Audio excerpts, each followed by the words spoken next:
Hi, Mega Moms. Jessica Hensley here, and I am the founder of Real Estate Mega Moms, where we help moms like you create a life and a business that they love. And we always say life first because that's the most important. So we are live today with Amy, and I just know you as Amy B. That works. You just said it, and it's already left me. How do you pronounce your last name? Broghamer. Broghamer. Okay. And if you guys have not seen Amy B, she's on a couple other pages and she goes live regularly with awesome tips and information. And I just have admired you for quite a while. So thank you for being on our show today. Thanks for having me. I'm excited. So ladies, she wrote a book and we'll kind of talk about that throughout this podcast / live stream on Facebook. But if you guys want a copy, she is graciously giving away her book PDF format so you can download it today. So if you comment book below, we will send you the link so you can get that. And it's amazing. You will want to read this. So Amy, how long have you been in the business? I am wrapping up my 13th year in real estate in Cincinnati, Ohio, and Northern Kentucky. Awesome. Really excited to still be in the business after 13 years. I know. I don't even know what the statistics are. It's like 70% dropout after the first year or something. Is that right? I think it's higher than that. Yes. Probably so. Yeah. So you made it this long. So that says something. What's your secret? My secret is learning how a lot of the stuff that I share with you in the book, which is years of failure and sadness and stress and issues. But I think the keys are to have standards in your business and know what you are and are not going to do very clearly. And to just have conviction for those standards and follow them. And I think the other thing that's really important is to invest in yourself with training and books and all kinds of learning, and not only invest in yourself, but actually take action on what you learn and put it into practice. That's how I got started so quickly. I think in my first year, I sold 25 homes just by myself, my very first year. And I totally credit the certified residential specialist training for that. Just going to the classes and actually implementing what I learned. That's the key. Right. You know, everybody gets information. Everybody wants to know what is the magic potion or the silver bullet. Well, one of my favorite quotes I just saw on Pinterest the other day is, I can give you the recipe for success, but you have to do the cooking. Yes. You know? Yes. That's do it. Yeah. And I did say secret, but I'm a firm believer there really isn't a secret. I mean, the success is easy. Well, success is simple, not easy. That's the right way to say it. It's simple. It's basic. Yeah. Yeah. Getting back to the basics of just customer service, returning phone calls. I mean, there's so many little things that agents don't do, and they don't even realize that they're sabotaging themselves. Yeah. You know what? It's really easy to be awesome as a real estate agent. There's very little you have to do to be awesome. It starts with responding to people and being a communicator. And you'd be surprised at how little you have to do to be amazing. Yeah, really. Absolutely. So you're a team of two. Yes. So two moms. Yes. So how do you balance work and I think probably it's going to go back to your standards that you mentioned, but give us some tips on that. So my team is a team of two moms. We both have two boys and they're both in elementary school. Okay. So we have between a 3-year-old and an 8-year-old. That's our range of 4 boys. And it's been crazy because I'm a year or two ahead of my partner, Jenny. And it's been great to kind of, for her to be able to see what I'm doing and for me to be able to encourage and help her. But back before I had kids, I knew that I had to figure out how to create my business so that I could have time to focus on having a family and give them time. And I talk about this in the book.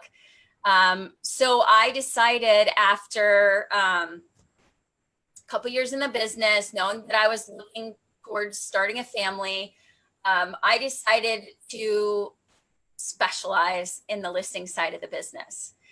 This was right as the shift was happening as well. And I identified that if I could be focused and all in on the listing side of the business, I could be better at it. Yep. And really produce the results I wanted so that I wasn't distracted running around with buyers all the time. Right. And I could focus my time and efforts better. So I hired a buyer's agent and started that process. I have Jenny is my partner now, and she's been with me for over 3 years. But back in the beginning, I decided that I wanted to be a listing specialist. And then I knew that I could train a buyer's specialist with less experience, be awesome at being a buyer specialist, and take over that buyer role. And in the beginning, it was a mom with older kids, and she had evenings and weekends totally available. That's when she wanted to work. So it worked really well for that schedule. So she worked with our buyers and I worked with our listings. And so did you keep yourself in, I'm just wondering now from a logistical standpoint, because there might be a few other moms out there that are trying to build a team, or maybe they have a team and they're trying to figure out the best way to do it. So, they can learn from our experiences, right? Yeah. So in the beginning you had someone just doing buyers and you just did listings. Yes. And that's not how it is now. Is that right? That is still how it is now. That is still how it is. Okay. Yes. Awesome. So how do you make sure that business stays with you as the team leader? Buyer business? Yeah. So my business is mostly repeat and referral at this point, almost exclusively. We do agent referrals and things like that also. But I've built my business based on relationships, and I created what I call my real estate family. So in setting up my business like that as a family or as a community, and we do client events, we do photos with Santa, we do ice cream socials, all of that, it's really a family vibe. So, when we get a buyer that comes in and I make sure that, I transition that over to Jenny, our clients know that that's how we're set up. They understand that they're actually going to get better service that way with an agent that's dedicated only to the buy side.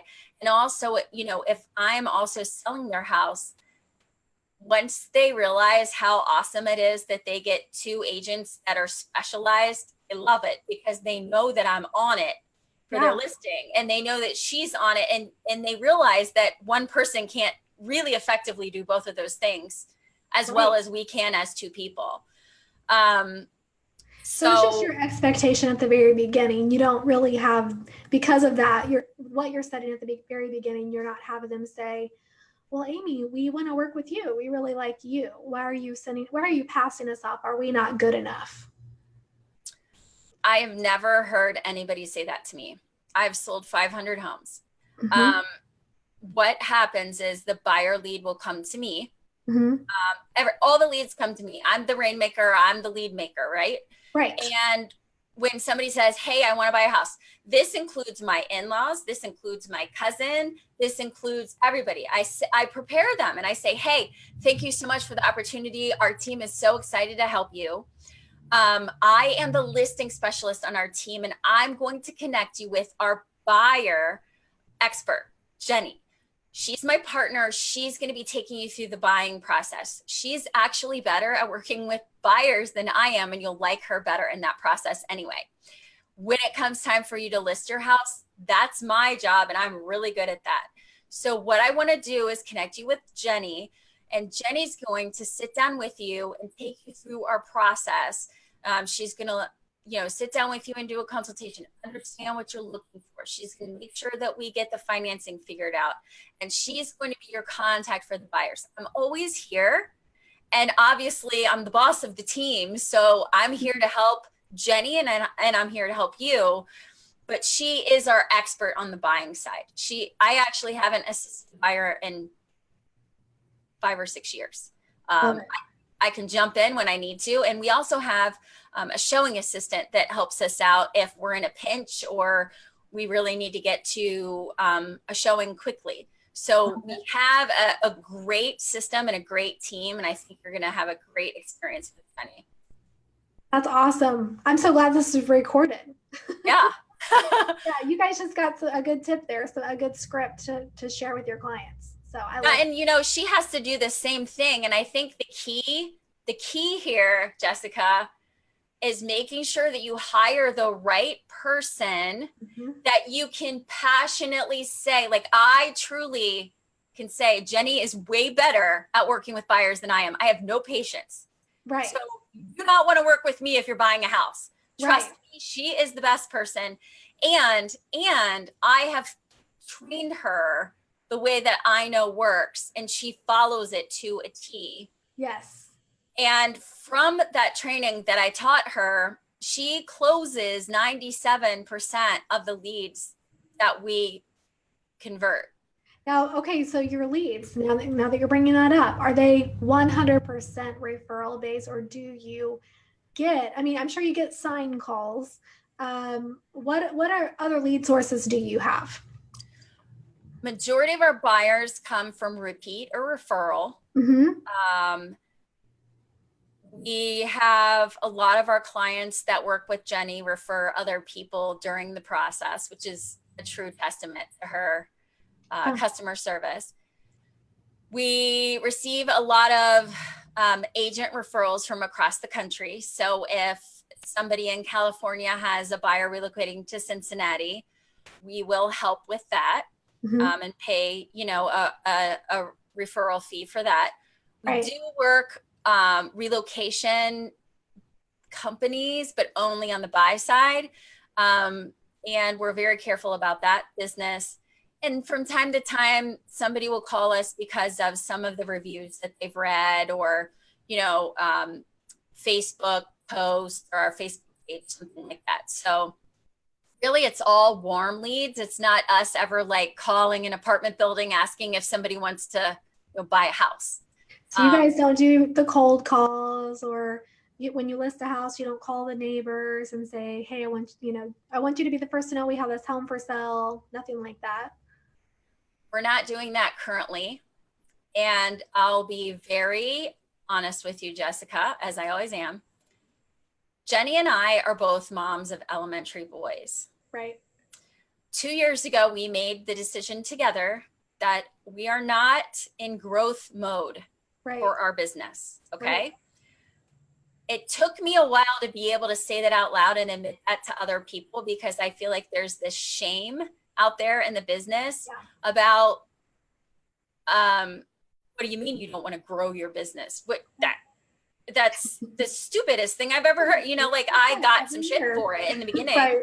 Right. And I'm very fine with saying it now, although I just feel a little dark cloud come over when I say that. But the thing is our focus, our goals are to sell $12 million of properties. And or 50 homes. Yeah. If we get either one of those, we're going to be happy. That's our expectation. That's what we want to make in order to fund our families and our lives, right? Could we make more? Yes, we could. But we also have to work more, and we don't want to work more right now. We want to be able to have the flexibility with our families and our kids. We want to be able to make them dinner. We want to be able to be at their sporting events.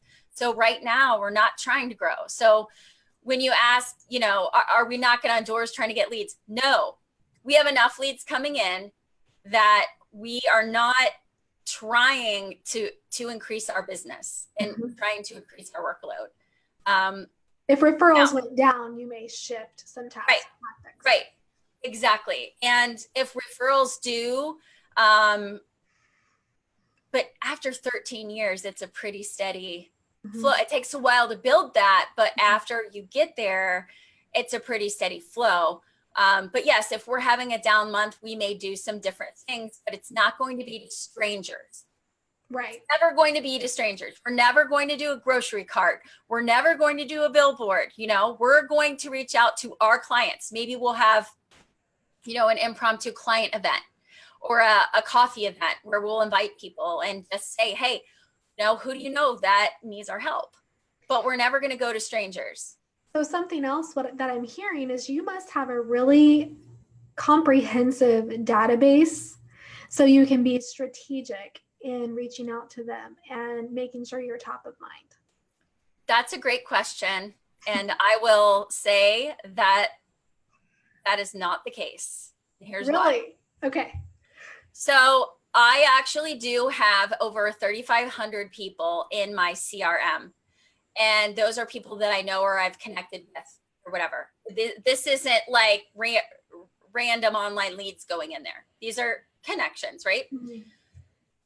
I became overwhelmed with that amount of people. And so what I did was what I think a lot of agents do. And I just stopped.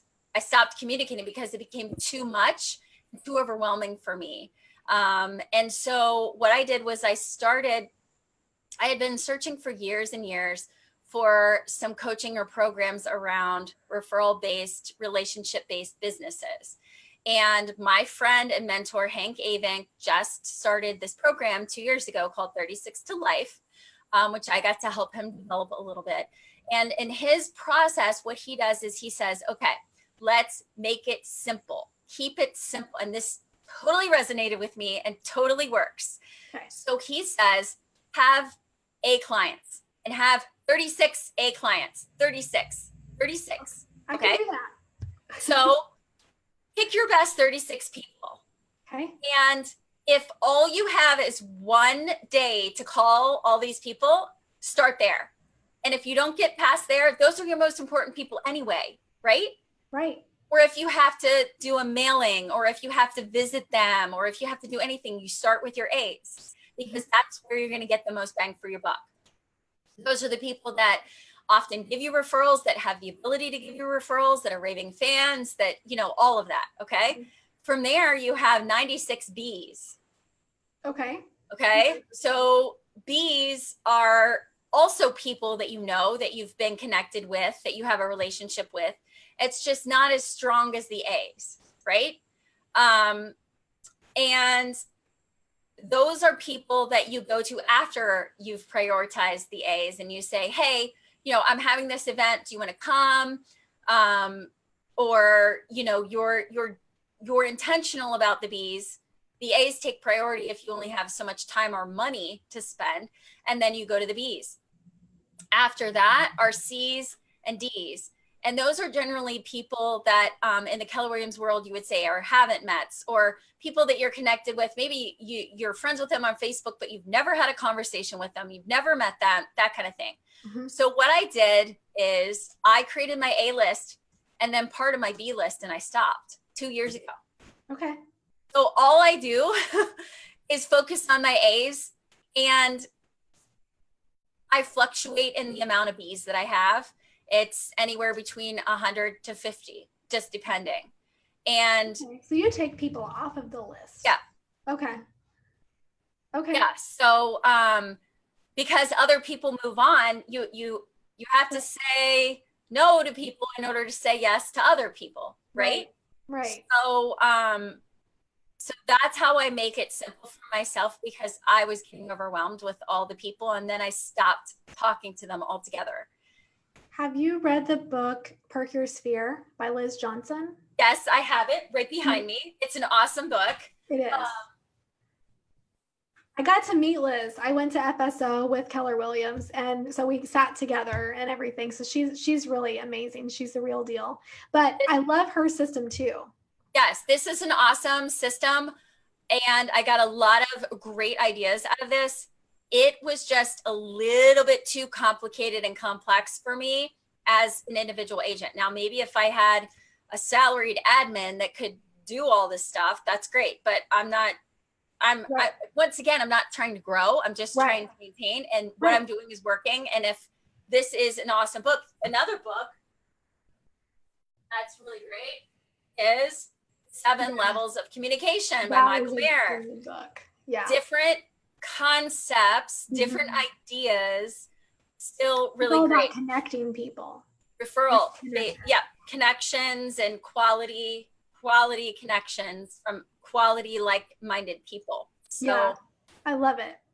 And I don't know if for those of you who don't know, Amy, like I said, she does Facebook Lives quite often. And a lot of times she'll do a book report. And that's kind of how I got to know her. And she also inspired me, I told her earlier, to read a book a week this year. That was my New Year's resolution.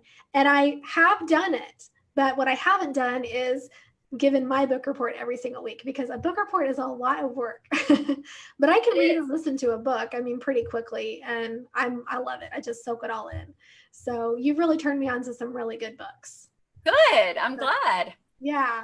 Well, okay, we're kind of winding down, but ladies, if you guys want a copy of her book, just comment book below, and it's The Playbook for Success. So and also she just let me know it's on Audible. So I'm going to go ahead and just download it on Audible so I can listen to it in the car. It's only 2 hours and 16 minutes. So you can get that done in no time. Oh yeah. In a couple of days I'll have it done. I wish I would have known, because I would listen to it before today, but that's okay. That's okay. I'll be giving you guys a book report on Amy's. I'll make sure to tag you.